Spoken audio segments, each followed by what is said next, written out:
বান্দা যখন ফিরে আসে ভাইয়া, কেউ যখন তওবা করে, ভুল বুঝতে পারে, আবার নতুন করে আল্লাহর কাছে ক্ষমা প্রার্থনা করে, কসম খোদা আল্লাহ তাআলা ভীষণ খুশি হয়।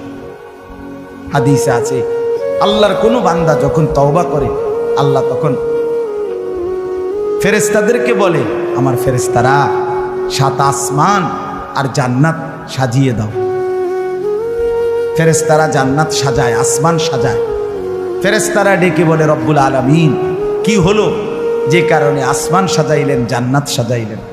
রব্বুল আলামিন তখন বলে, আসলাহাল আবদু মাওলাহু, এক ভেগে যাওয়া গোলাম আজকে তার মনিবের সাথে সম্পর্ক ঠিক করে ফেলছে। আল্লাহ আল্লাহ বলে, আমার এক গোলাম আমার থেকে ভাইগে গেছিল রে, অনেকদিন ওই আমারে সেজদা দেয় নাই, আজকে দিছে। অনেকদিন সে আমারে ডাকে নাই, আমি খুব কষ্ট পাচ্ছিলাম।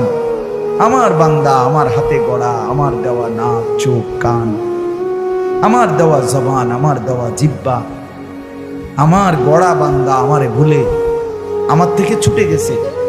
আজ আমার সেই ভেগে যাওয়া বান্দা আমার কাছে ফিরে আসছে।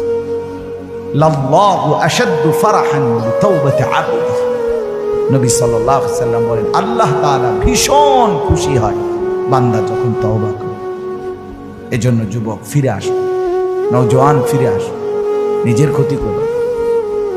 আমি প্রত্যেক দিন বলি, তুমি মরে গেলে হ্যাঁ পৃথিবীর কিচ্ছু আসবে।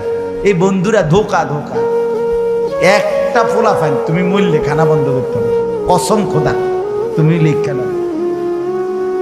তোমার একটা ফ্রেন্ড এক লগে যদি বইয়ে বইয়ে বিড়ি খায়, তোমার লগে গাঞ্জা খায়, ফুটটা খায়, বাবা খায়, মদখোর গাঁজাখোর, একসাথে বইয়া উলঙ্গ ছবি দেখো, ওই জানোয়ারের জিজ্ঞেস করো বলে, আমি মরলে আমার ঠ্যাংটা ভাঙলে তুই একবেলা খানা বন্ধ রাখবি। কথা বুঝেন নাই? ধোকা ধোকা, এগুলো ধোকা। ওরা কেউ থামবে না। আরে আপন বাপ মরলে যেই সন্তানরা দিনের বেলা দাফন কাফন করছে, তারা কি সেই সন্তানরা, আপন সন্তানরা রাতের বেলা ভাত খায় না? কথা বলেন না কেন? পাশের ঘর থেকে খানা রান্দাইয়ে আরো বেশি খায়, আরো একটু বুঝতো লও, যেই কান্দাটা তুমি কাঁদছো আজগা কি ভাইয়া, তাইলে তাহলে আপন বাপ, তারপরেও তো সন্তান খানা খায়, তোমার লেগে কাঁদবে কি? এর জন্য পৃথিবী আমাদের কারো জন্য থামবে না ভাইয়া, থামবে না।